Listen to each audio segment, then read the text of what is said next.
Muy buenas compañeras y compañeros de Bonsai Conciencia. Bueno, pues traigo este nuevo vídeo que trata sobre el trabajo que voy a hacer en este olmo de un compañero que lo ha traído y bueno, ha tenido una coloración muy intensa y bueno, ya básicamente se está agotando la otoñada y bueno, pues hay que desfoliarlo, lógicamente, para acceder a la estructura. Ya he visto que hay una estructura bastante definida. Entonces, bueno, sobre eso ya poco se puede hacer, ¿no? Intuyo aquí en una primera rama, una socaneda, que son ramas gruesas que por aprovecharlas, bueno, funcionan como si fuera un segundo tronco, aunque realmente no lo son. Entonces, bueno, hay algo ahí que no me cuadra. Ahora cuando desfoliemos, pues creo que va a ser la clave o el eje del trabajo, ¿no? En ese punto, porque lo demás hay poco margen de modificación. Ya lo veremos, desde luego, ¿no? Cuando tengamos acceso a la estructura. Y posiblemente la maceta, que es demasiado pequeña, aparte de que resta buenas condiciones de cultivo, pues estéticamente queda un poco pequeña, queda el árbol como muy comprimido. Pues sin hacer un trasplante, lógicamente, que no es el momento de hacerlo, pero la maceta mayor podemos ponerla tal cual. Bueno, ya también lo veréis. Así es que bueno, pues nada, voy a desfoliar y luego con la imagen subjetiva, para intentar que veáis lo que yo voy haciendo, pues iré describiendo el trabajo. Venga, vamos allá. Bueno, pues estaba terminando de desfoliar el olmo y quería que vierais, porque es la belleza y bueno, en lo efímero, ¿no? Como ven los japoneses la belleza en las cosas efímeras y en los detalles, ¿no? Bueno, lo que me ha parecido bucólico, la imagen de la hoja caída, y de cómo el árbol, bueno, pues va presentando su desnudez, ¿no? Y más natural ahora, ¿no? Porque se ve el árbol cuando ya está prácticamente con la hoja caída y bueno, era una anécdota de ver la hoja sobre el sustrato y era una imagen bonita y quería compartirlo, no tiene la mayor importancia. Pero bueno, venga, pues termino estas 4 hojas y empezamos a estudiar la estructura del árbol. Bueno, pues ya tenemos el olmo desfoliado, ya podemos acceder a su estructura y bueno, como ya os adelantaba, aún con hojas, lo primero que no me terminaba de cuadrar mucho es esta primera rama, porque claro, se quiere convertir en una primera rama al uso, pero el nacimiento y el grosor y el protagonismo apunta a una socaneda. Entonces, este movimiento que tiene, pues es demasiado, parece que está truncada la rama y que luego se dirige horizontalmente. Entonces yo voy a intentar convertir la rama en una primera, perdón, es que estoy señalando distancia, convertir lo que se ha querido hacer en una primera rama, pues marcar una socaneda, con verdadero protagonismo. Entonces voy a intentar, esto lo voy a conseguir levantando el ápice, entonces vamos a eliminar este movimiento tan horizontal, que parece que la rama se ha tronchado y simplemente ha salido por un lateral.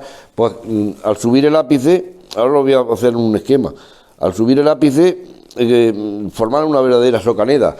Luego, otro problema que hay en esta rama, que a todos les saltará a la vista, es precisamente esta primera subrama que sale justamente del interior de la curva. Entonces, bueno, eso tiene una solución óptica que bueno, corrige ese problema. Voy a poneros un pequeño esquema que he hecho aquí, a ver si se ve así, aquí lo explicaré. Bueno, fijaros cómo la rama que tiene este tramo, y luego si se dirige aquí, pues parece una rama que sea truncada, entonces no es bueno el movimiento ni nada. Entonces, al subir el ápice vamos a conseguir formar una socaneda con más protagonismo. Y luego, en cuanto a la rama que sale justamente en el interior de la curva, pues hay un truco que va a ser levantar la rama, hacer el primer tramo paralelo, por delante, pero paralelo al movimiento del tronco, y a esta altura abrirla hacia adelante. Entonces, ópticamente, aunque la rama sale desde aquí, pero ópticamente no la vamos a ver salir justamente del interior de la curva, sino que la salida se va a producir más arriba. Son trucos de posicionamiento de ramas que bueno, nos dan una alternativa a prescindir de la rama, porque la rama es necesaria cubrir ese plano. Entonces, con este posicionamiento vamos a conseguir que ópticamente la rama no salga desde aquí, sino que salga desde aquí arriba. Bueno, son truquillos que nos permiten luego conservar ramas que hacen falta. Luego, en cuanto al volumen general del árbol, vemos que se puede apreciar cómo estas ramas son anteriores, estas ramas más bajas han nacido después.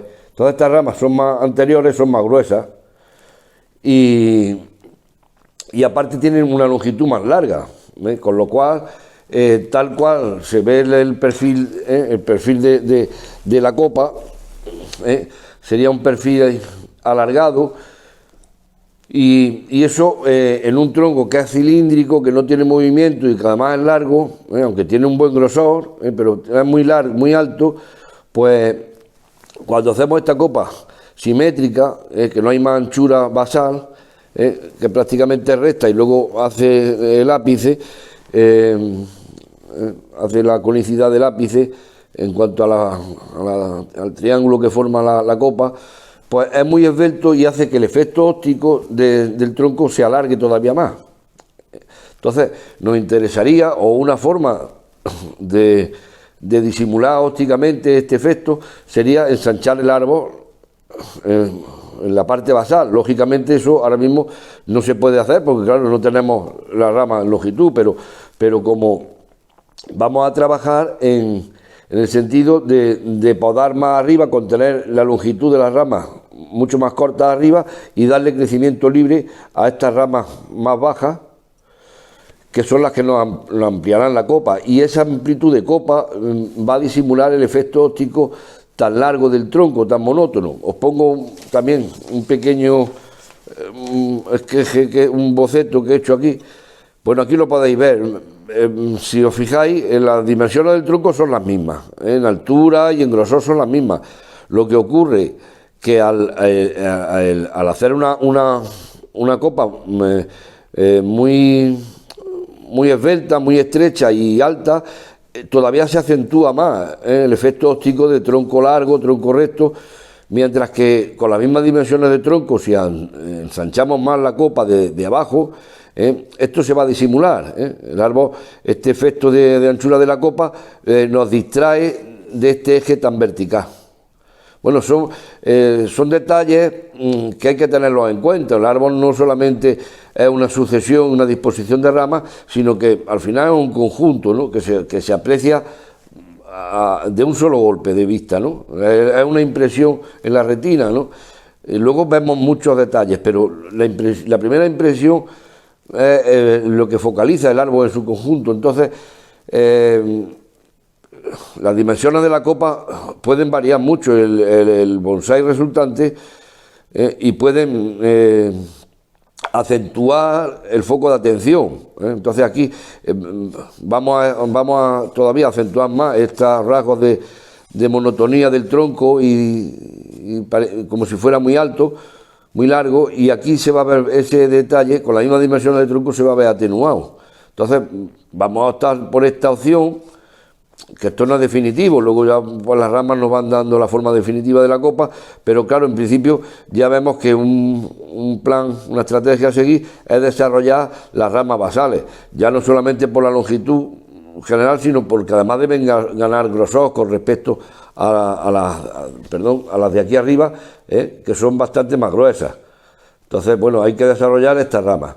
Y entonces eso ahora me va a llevar a una actuación que es hacer una poda, para contener la longitud de estas ramas. Poda que ya he comentado en otros vídeos.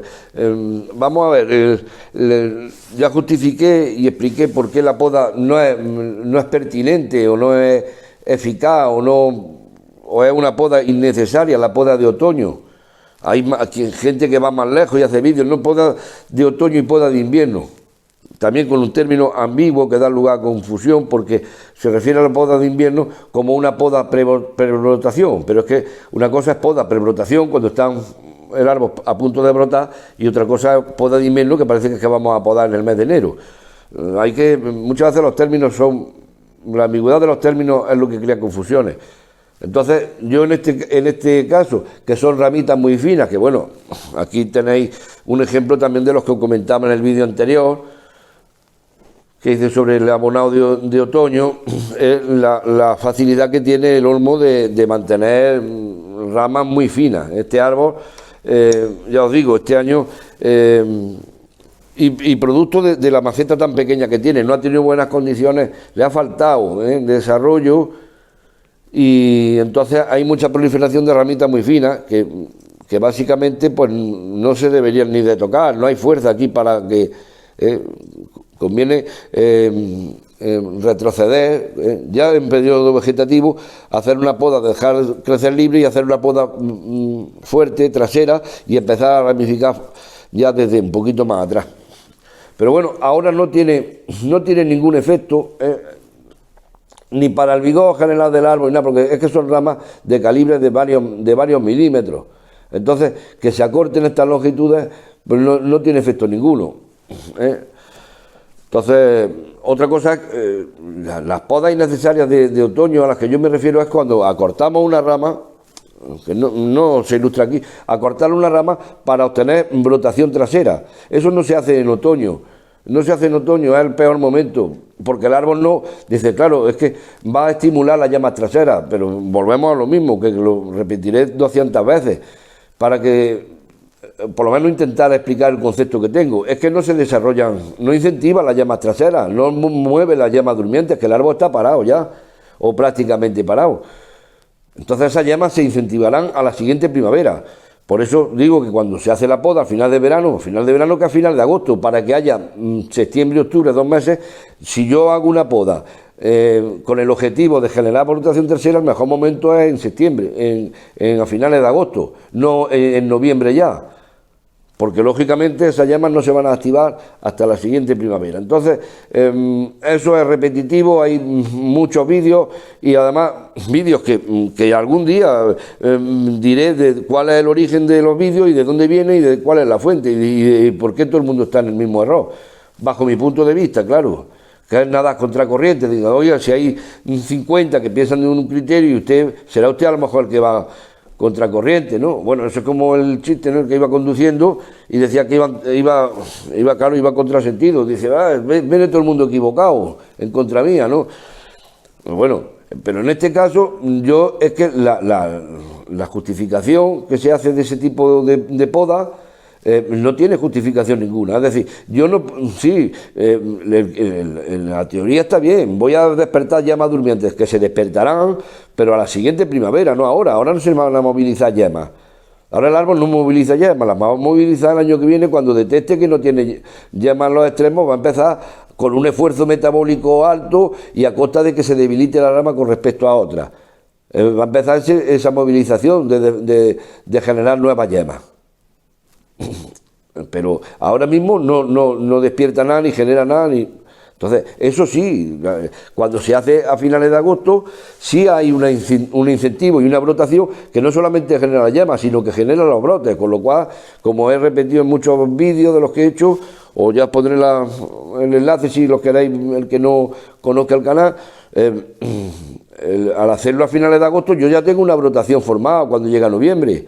Y el que está podando en noviembre se tiene que esperar al siguiente año a que le salgan los brotes nuevos, cuando yo ya los tengo formados y lo único que tienen que empezar a brotar ya en primavera.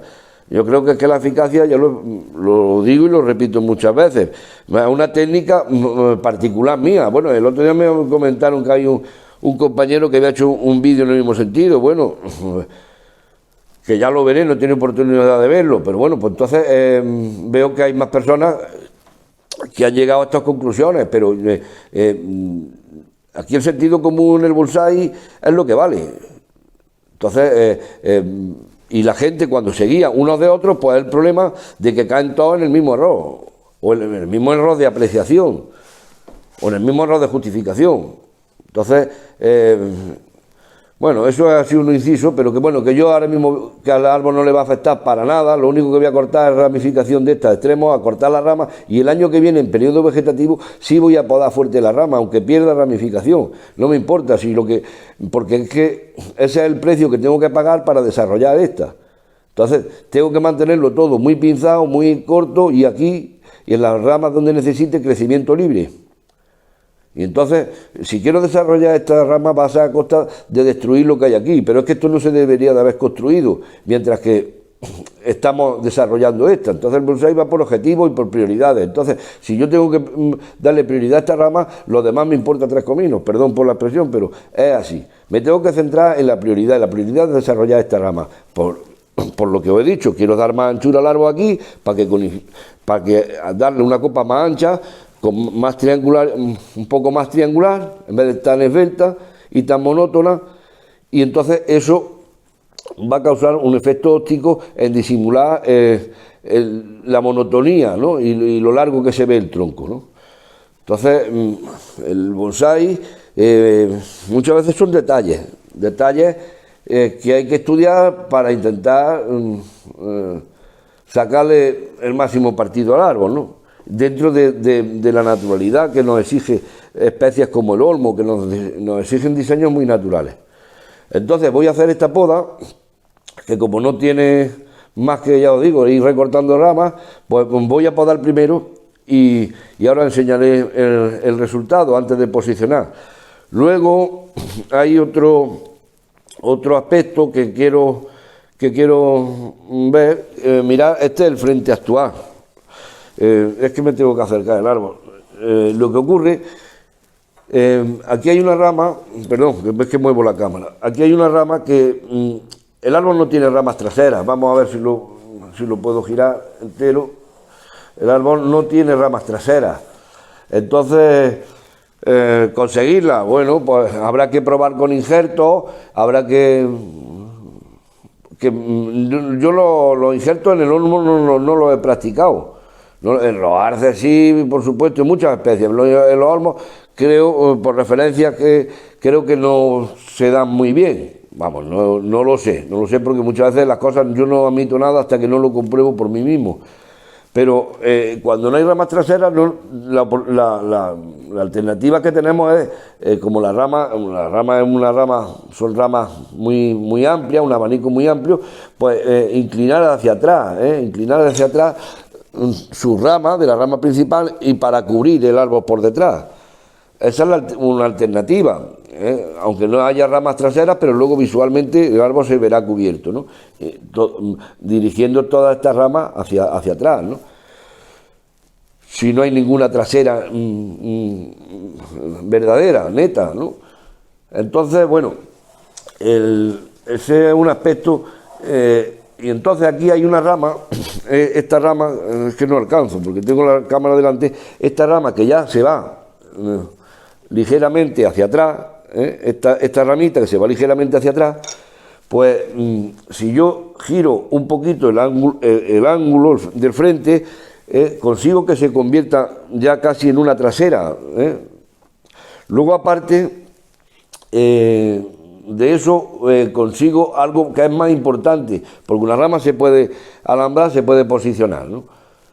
Y es algo más importante, y es que al girar el frente, tal que así, bueno, aquí me vendrían unas ramas demasiado frontales, que voy a prescindir de algunas, hay mucho peso frontal aquí, aunque sí necesito una rama frontal. si os fijáis, en esta línea de tronco, tiene, no mucho, pero tiene algo más de conicidad. Tiene algo más de conicidad y además el arranque, el movimiento que describe el ápice es mejor. Si yo lo pongo en el frente que tiene actual, pues aquí hay un ensanche, que hace que se pierda, o dentro de la poca conicidad que hay, la entorpece más, ¿no? Aparte, esto es madera muerta que se trabajará, pero aquí hay un tocón, el corte es muy pronunciado, de donde nace el ápice, y eso lo puedo solventar o puedo mejorar un poco, la escasa conicidad la puedo mejorar un poco desde este frente, incluso inclinar un poquito el árbol. No quiero que el tronco se desplace hacia la derecha, sino que quede en la vertical y lo que se desplace sea la socaneda. Lo que tenga el desplazamiento sea la socaneda y el árbol que se convierta en un vertical formal. Entonces, eso es otra cuestión en la que voy a trabajar. Como veis, son pequeños detalles que creo que van a mejorar un poco el aspecto global. Además, siempre los trabajos pues son para seguir evolucionando, ¿no? Entonces, ahora os digo que eso, el primer objetivo es desarrollar esta rama. Luego, esta ramita que hay aquí, que ahora la voy a estudiar, porque posiblemente cuando yo suba el ápice, esta ramita no tenga sentido. Si no la puedo echar hacia atrás, pues va a ir eliminada, porque yo tengo que dejar aquí un espacio que es para desarrollar la socaneda. Entonces esa ramita posiblemente vaya fuera. Voy a hacer la poda y con la poda puesta, pues iremos viendo el posicionamiento de las ramas. Bueno, pues estoy en el proceso de alambrado y bueno, quería, antes de que veáis el resultado final, bueno, la modificación que vamos a hacer aquí en esta primera rama, para transformarla, como hemos dicho, en una socaneda. Entonces, bueno, ya lo tengo alambrado, ¿no? Entonces, con mucho cuidado, porque la rama, aunque es delgada, es frágil. Vamos a intentar, pues, subirla todo lo que podamos. Hace falta alambrar más ramitas. Es que me he quedado también sin micrófono. Bueno, pues ya la voy a recolocar con más detalle, y aquí hay que alambrar esta rama, y os pondré fotos comparativas para que veáis lo que cambia la rama. Bueno, voy a ponerlo desde el frente, porque veis cómo estas dos ramas ya las he posicionado más traseras, para que no compitan con lo que va a ser la socaneda. Tienen un espacio, se verán por detrás a través de esta rama. Cuando pierda la hoja, el árbol, pues se verán, pero van a quedar bastante hacia atrás, y aparte de eso, con el cambio de posición de frente, Entonces, esto todavía tenemos que seguir subiendo un poquito más, y esta rama, como os decía, que salía desde la misma curva, bueno, pues es que tengo la cámara delante de mí y no. Voy a intentar, como os decía, posicionarla paralela al tronco.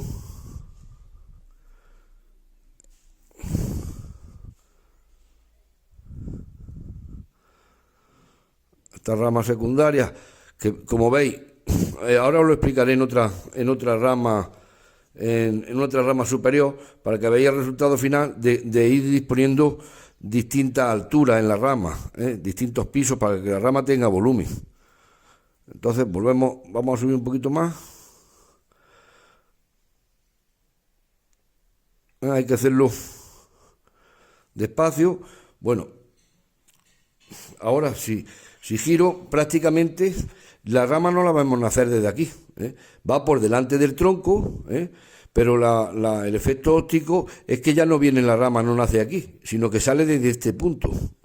Bueno, eso que os dibujé en el boceto, o en ese croquis que hice, Pues lo que hemos conseguido, ¿no? Fijaros que la rama, ahora hay fotos comparativas, la rama salía justamente desde aquí. Entonces ahora el nacimiento de la rama, el nacimiento de la rama parece que nace desde este punto. Ópticamente hemos solventado ese problema. Esto hay que traerlo un poquito más acá. Y esta rama ahora con volumen, pero hacia este plano. Entonces, luego haré una visión desde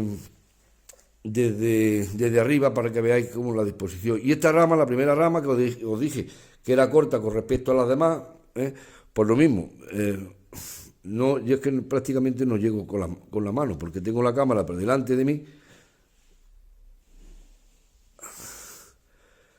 Pero bueno, ya las vamos a dejar preparadas con esta longitud. Y hasta aquí tenemos rama ya. Ya esta rama es más larga que las demás. Ahora lo veréis. Voy a alejar la cámara. Esta vendrá un poquito más hacia acá.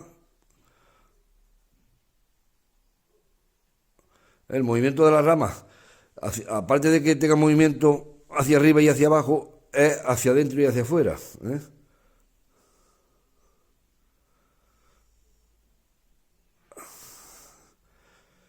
Bueno, esta rama trasera que vendrá por aquí en este punto. Bueno, pues voy a seguir continuando con el alambrado, pero quería que vierais este detalle básico que voy construyendo desde abajo hacia arriba, claro. Y entonces estas ramas, con un poquito más que se gire el frente, se van a quedar ya como rabas traseras.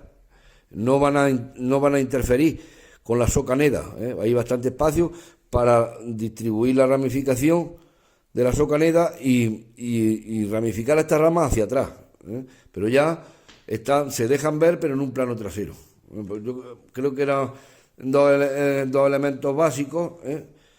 Intentar, porque estas ramas venían hacia arriba, entonces las he estirado lo máximo para darle la mayor longitud aquí, que esto hay que consolidarlo con crecimiento libre, por supuesto, y manteniendo muy corto la parte de arriba. Pero bueno, ahora cuando esté ya terminado ya lo veremos cómo queda. Bueno, ya estamos casi terminando de alambrar, pero bueno, ahora veréis el resultado. Quería hacer un inciso también para que veáis otra zona en la que vamos a tener que trabajar. En esta madera muerta, por supuesto, aquí no, en los caducifolios nunca hay volúmenes, siempre hay oquedades, entonces vamos a limpiar bien, vamos a discernir la corteza. Esta corteza, ¿veis? Se desprende porque debajo la madera está muerta. Entonces aquí, por ejemplo, aquí si veis bien el callo, pero todo esto está muerto. Esto hay que sanearlo. Hasta lo vivo y sellarlo. ¿Veis? Aquí donde está la madera ya viva. Bueno, pues todo esto es madera muerta y aquí ya está vivo. Entonces, bueno, todo eso ahora lo sellamos. Y aquí vamos a hacer un ligero trabajo, ahuecando desde esta zona de madera muerta, del corte, que veis que precisamente como los olmos no cicatrizan muy bien. Entonces esto se ha quedado la madera muerta, vamos a ahuecarla, y vamos a hacer aquí como una hendidura central, un hueco, así que no se ve muy bien. Estos son restos de arañas, no son arañas patógenas, son simplemente arañas que forman en las zonas muertas, pues ponen la telaraña para gastar insectos, no es una araña nociva para larvas, no son ácaros, en el sentido de chupadores de savia. Entonces igual, aquí vamos a sanear toda la madera y con una gubia se limpiará con un cepillo de alambre y luego aquí ya os digo, una hendidura que ya veréis el resultado. Es que si me pongo a trabajarlo no lo vais a ver en detalle, con lo cual no merece la pena que me veáis, porque lo único que voy a hacer es una hendidura, con la máquina, con la fresa de la Dremel, voy a hacer una hendidura central más más profunda e intentar dejar a los lados que haya una gradación, ¿eh?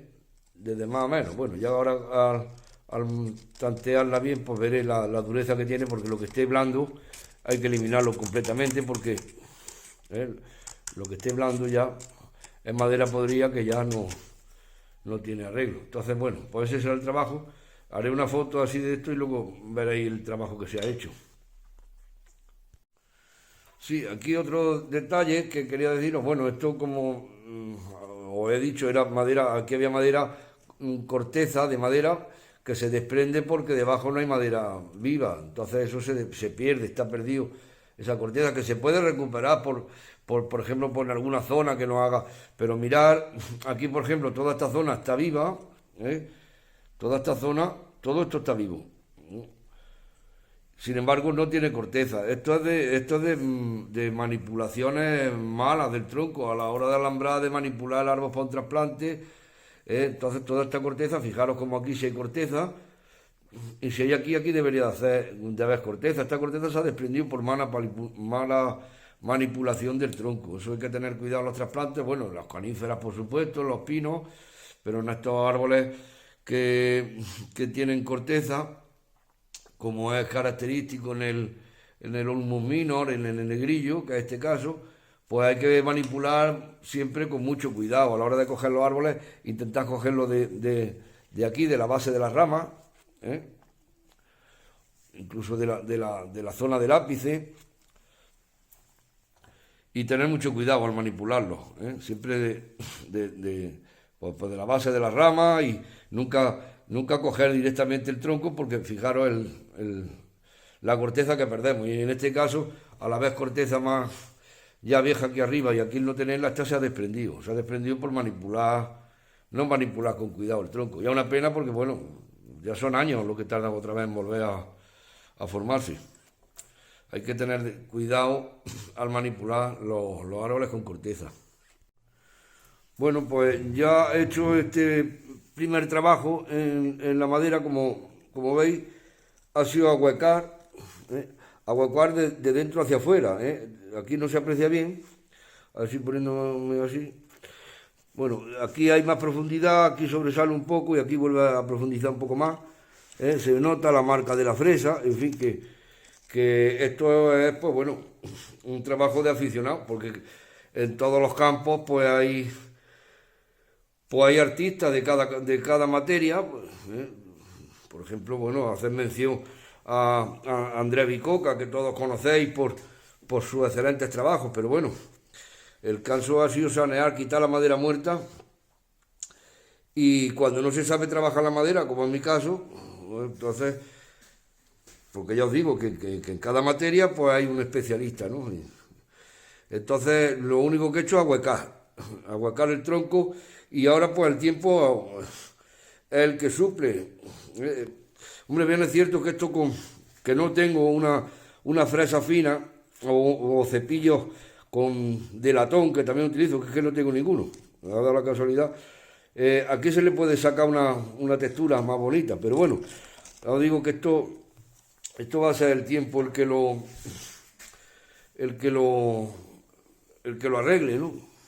Y entonces todo esto pues cuartea y hace vetas, se quedará esto más entero, y en fin, ahora mismo no doy líquido de gym, la madera no estaba muy blanda, que está dura, y entonces pues espero unos meses que cuartee algo.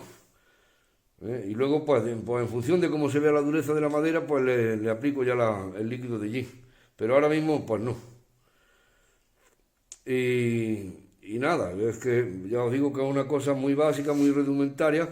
He seguido el contorno de la madera que había muerta natural, no he perfilado. Veis aquí como hay un nivel superior, y después hay un hueco, y aquí igual, ¿no? Esto está a una altura y después hay un hueco que se puede profundizar más todavía. En fin, ya os digo que el tiempo lo apaña, ¿no? Lo que no se ha podido trabajar.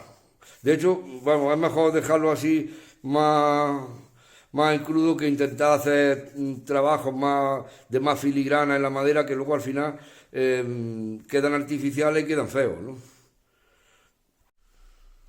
Bueno, aquí desde este lado se nota un poco más el uro y la profundidad, lo que es devastado y bueno, pues ahí se queda, ¿eh? Ahí se queda, no hay, por mi parte ahí no tengo más que hacer. Seguramente que alguien con más destreza le saque más rendimiento. Pero bueno, ya os digo que confío siempre en el tiempo, que el tiempo hace maravillas. ¿Veis? Aquí os pongo, por ejemplo, una madera muerta de un granado leñica que apenas tuvo trabajo, ¿eh? Y esto pues lo ha ido haciendo la propia naturaleza. Lo que pasa es que he tenido que darle con endurecedor de madera porque si la madera se estaba deteriorando en exceso y ha sacado algo de brillo. Pero bueno, fijaros que las vetas y todo esto pues lo ha ido haciendo la propia madera. Haciendo a lo mejor con una gubia o sí, con una gubia fina, descamando la madera que es más, porque no todo tiene la misma dureza, pues simplemente acompañando con eso y el tiempo hace el resto y queda más natural que intentar hacer aquí trabajos detallados. Siempre en el tiempo, cuando pasa el tiempo por la madera, eso es inigualable. Y además rápido, madera blanda de momento. Luego que hay que tener la precaución de no dejar antes de que la madera se deteriore, pues ya conservarla. Pero bueno, era poneros un ejemplo de que esto a lo mejor pues intentar hacerlo de forma artificial pues no se consigue tan natural entonces lo que hace la naturaleza eso es inimitable. Y el otro aspecto que voy a trabajar también, bueno, intentaré enseñaros al cepellón cuando lo saque. Ya digo, no es momento pues, en absoluto de hacer un trasplante, pero como vamos a ponerlo en una maceta mayor, el trabajo, bueno, pues como ya hay un vídeo en el canal que se llama Trabajo sobre sustrato. Entonces, bueno, pues básicamente es palillar todo el sustrato, descongestionarlo bien, quitar los musgos, restos de hierba, toda la suciedad y por abajo igual, desenmarañar siempre la costra que se forma en superficie y ya está, y el resto del cepellón no se toca y se mete tal cual.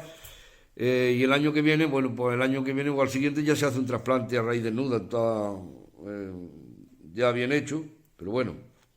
Pues ya os digo, simplemente ahora con el palillo, palillear bien, retirar el resto de musgo, ver zonas que puedan estar apelmazadas y esa limpieza, tanto en superficie, que ya me extendí en su día en el vídeo, y ahora en el fondo de la maceta, también se trabajará. Bueno, aquí os muestro el trabajo del cepellón, veis como, bueno, esto siempre hay aquí una capa de raíces enrolladas en el fondo, eso lo he eliminado para mejorar el drenaje y bueno, veis el espesor del cepellón y aquí arriba, pues como veis, pues bueno, se ha eliminado la costra superficial de musgo y hierba. Bueno, esto hay que darle ahora con un cepillo y un poco de vinagre para eliminar el musgo, siempre. Y no se puede hacer más, porque esto se tiene que quedar intacto. Estamos ahora mismo, ya os digo que es la peor época para tocar el cepellón. Pensaba que digo la maceta más grande, pero no, el año que viene va a ser ahora una actuación provisional, ponerla en la nueva maceta, que donde su dueño quiere verla, pero este árbol hay que hacer un trasplante en condiciones el año que viene, o sea que cuando empieza a brotar habrá que sacarlo otra vez y limpiar esto. Bueno, aquí hay que limpiar con agua a presión. Aquí esto es imposible con garra de oso, no es reventar el cepellón. Entonces con agua a presión se limpia bien, que raíces son gordas, pero bueno. Y no hay más, no se puede hacer ahora mismo, no se puede hacer más. Está descongestionado tanto de la parte de arriba como de abajo, entonces eso no propicia un buen drenaje y ya está. Y entonces cuando llegue su época, trasplante a raíz desnuda, con agua a presión, esto hay que dejarlo completamente saneado. Si no, el árbol hay problemas, las raíces nuevas se desarrollan desde aquí en adelante y esto queda hecho una costra y siempre así se van aguantando trasplantes y trasplantes hasta que llegue un momento, tarde o temprano, que aquí hay problemas de compactación y entonces las raíces exteriores, las periféricas, están sanas, pero las raíces estas, que son leñosas y eso, pero llega un momento de tal compactación que, que hay podredumbre aquí, con lo cual se deteriora el cepellón entero, aunque las exteriores crezcan sanas. Disculpad que estoy con la cámara a mano alzada y disculpad el movimiento. Bueno, pues lo vamos a poner en su maceta y ya os muestro el resultado.